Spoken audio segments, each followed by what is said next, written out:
எனக்கு இந்த சீரிஸ் பார்த்தீங்கன்னா, த்ரூ காமன் ஃப்ரெண்ட்ஸ் தாங்க வந்தது. எனக்கான ஒரு காமன் ஃப்ரெண்ட் சர்க்கிளா வந்து அதில ஒருத்தருக்கு ஒருத்தர் இன்ட்ரோடியூஸ் பண்ணிட்டு, I happen to meet a director. Director GNR. குமரவேல்னு சொல்லி ஒருத்தரு. ஸோ அவரோட ஃப்ரெண்டு தான் அந்த சீரிஸோட ப்ரொடியூசர் ராஜா சார். ஸோ அவர் வந்து என்ன ரெஃபர் பண்ணியிருந்தாரு. ஸோ அவங்களுக்கு வந்து அந்த பாயிண்ட் ஆஃப் டைம் இந்த மாரி ஒரு கேரக்டருக்காக பார்த்துட்டு இருந்தாங்க. So I think right person at the right டைம்னு சொல்லலாம். ஸோ என்னோட ப்ரொஃபைல் அனுப்பிச்சிருந்தேன். அவங்களுக்கு புடிச்சது. So that is how I came into the project. So எல்லா இடத்துலயும் சொல்ற மாரி. So I am thankful to 3 people. Mostly இந்த ப்ராஜெக்ட் ரிலேட்டட் பார்த்தீங்கன்னா, அந்த director sir GNR. Kumaravel sir, அப்புறம் Raja sir and Deepak Sundararajan sir.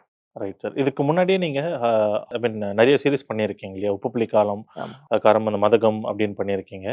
அ உங்களுக்கு பெர்சனல் ஃபீல் இருக்கா சார்? நான் இவ்வளோ படங்கள், இவ்வளோ சீரிஸ்லாம் பண்ணிட்டேன். பட் ரெகக்னிஷன் இதில வந்து தான் எனக்கு அதிகமா கிடைச்சிருக்கு அப்படின்ற மாரி ஃபீல் இருக்கா? இல்ல முன்னாடி ஏதாவது கிடைச்சிருக்கலாம், பட் அது கிடைக்காம போயிடுச்சு அப்படின்றது. இல்லங்க கண்டிப்பா. இது எனக்கு என்ன பர்சனல் லெவல்ல ரொம்ப சாட்டிஸ்ஃபேக்ஷன் குடுத்த சீரிஸ் இதுதான். இதுக்கு முன்னாடி நெறைய பண்ணியிருக்கேன். பட் ஸ்கோப் வந்து ரொம்ப ரொம்ப லிமிட்டடா தான் இருந்தது. ஸோ இந்த ஒரு சீரிஸ்ல தான் எனக்கு அந்த ஃபர்ஸ்ட்டு ஃபுல் ஃப்ளெஜ்ட் கேரக்டர் அமைஞ்சது. அ அது நல்ல ரெகக்னிஷனும் குடுத்தது. ஸோ என்ன சொல்றதுன்னா, எல்லாருக்கும் இந்த மாரி ஒரு கேரக்டர் அமையறதே வந்து ரொம்ப rare. So that way I am very blessed. So இந்த மாரி கேரக்டர் கிடைச்சது. ஸோ கண்டிப்பா இந்த கேரக்டர் தான் எனக்கு வந்து நல்ல புஷ் குடுத்தது. ஸோ அதுக்கு முன்னாடி பண்ணியிருக்கேன். பட் இந்த அளவுக்கு ஸ்பேஸ் வந்து எந்த கேரக்டர்லயும் எனக்கு அமையல.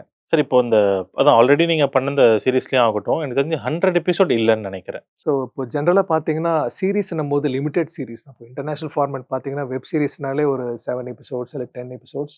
ஸோ ஒரு 1/2 அன் ஹவர்லேருந்து 1 ஹவர் அவ்வளோதான். லாங் ஆமா. இருக்கும். So limited series seasons wise போகும். ஸோ இது என்னன்னா, இட்ஸ் லைக் ஒரு ஹைபிரிட் ஃபார்மேட் மாரி சொல்லலாம். அதாவது ரொம்ப சீரிஸ் பார்த்தீங்கன்னா, உங்களுக்கு ரொம்ப ஆல்மோஸ்ட் ஒரு சினிமா குவாலிட்டியோட ஸோ அந்த மாரி நல்ல பெரிய பெரிய ஆக்டர்ஸ் அந்த மாரி வச்சு எடுப்பாங்க. And it is of very high budget.